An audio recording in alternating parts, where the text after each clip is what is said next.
L'éco-conception, c'est prendre en compte dans la conception d'un produit ou d'un service tous ces impacts environnementaux.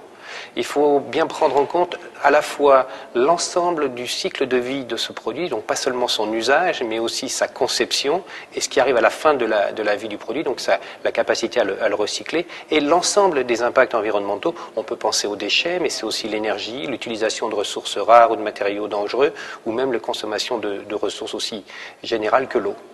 Et quels en sont les enjeux ?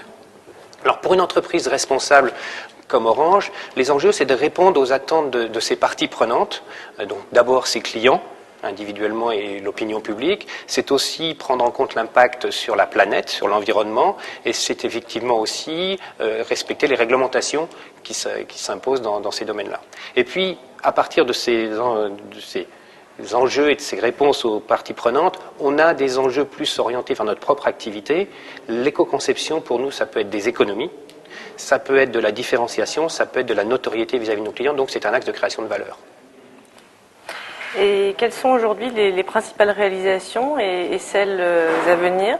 Alors, la réalisation peut-être la plus emblématique que nous ayons faite, c'est l'évolution de nos Livebox, dont on a 7 millions maintenant de vendus dans le monde, et on est passé du premier modèle au deuxième modèle en vraiment étudiant tous les impacts que peuvent avoir ces Livebox sur l'environnement, ce qui nous a amené à réduire sa taille, réduire son poids, réduire son volume d'emballage par exemple de 35%, réduire sa consommation énergétique de 30%. Donc on a cherché à optimiser élément par élément tous les impacts que peuvent avoir cette Livebox sur l'environnement. C'est un travail que nous avons fait en partenariat avec Sagem, dans le cadre d'un partenariat stratégique, et que nous poursuivons pour étendre ces actions aux futurs Livebox qui vont sortir d'ici la fin de l'année, et plus généralement à tous les équipements que nous allons fournir à nos clients dans leur environnement domestique. Et puis nous allons progressivement étendre cette démarche à tous les produits et services que nous fournissons.